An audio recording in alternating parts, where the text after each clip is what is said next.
So మనం కూడా అనుకూల సమయములో కొన్ని సమయాలు మనము నియమించుకుంటాము. ఆ సమయాలు అనుకూల సమయములో దేవుణ్ణి వెతకాలి. నువ్వు ఉదయకాల ప్రార్థనలు పెట్టుకుంటున్నావా, లేకపోతే సాయంకాల ప్రార్థనలో నేను నియమించుకున్నావా, అది నీకు అనుకూలమైన సమయం.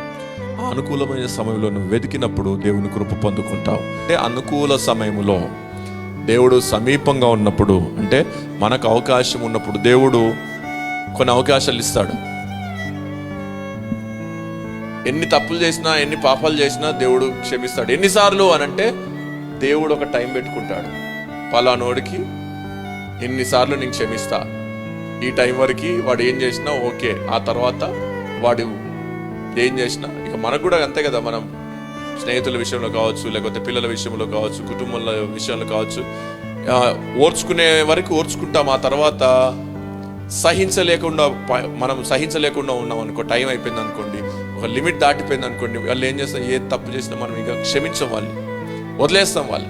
అలాగనే దేవుడు కూడా మనకి ఒక సమయాన్ని నియమిస్తాడు. ఆ సమయము లోపే ఆయనను వెతికితే, ఆయన అనుకున్న సమయంలో అది మనకు తెలియదు కనుక, ఎప్పుడు ఆయన టైం కట్ చేస్తాడో, మన కట్ ఆఫ్ టైం ఎప్పుడుందో మనకు తెలియదు కనుక, అనుకూలంగా ఉన్నప్పుడు, ఇప్పుడే అనుకూలంగా ఉందేమో, ఇప్పుడు దేవుడు మనకు సమీపంగా ఉన్నప్పుడు అప్పుడు వెతికితే మనం పొందుకున్న కృప పొందుకుంటాం. కానీ ఈ ఏశావు అయితే కృప పొందగోరాడు, ఆశీర్వాదం పొందగోరి కన్నీరు విడిచి శ్రద్ధతో వెతికినా దొరకలేదు, పొందుకోలేకపోయాడు. కనుక దేవుని బిడ్డారా, అనుకూల సమయంలోనే వెతుకుదాం.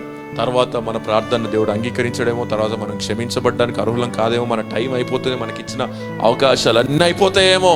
ఆ తర్వాత వెతికినా, ఆ తర్వాత కన్నీరు కార్చినా, ఆ తర్వాత ఎంత శ్రద్ధగా వెతికినా ఆ తర్వాత దొరకము, ఆ కృప పొందుకోలేమన్న విషయము ఏశావు ద్వారా మనకు అర్థమవుతుంది.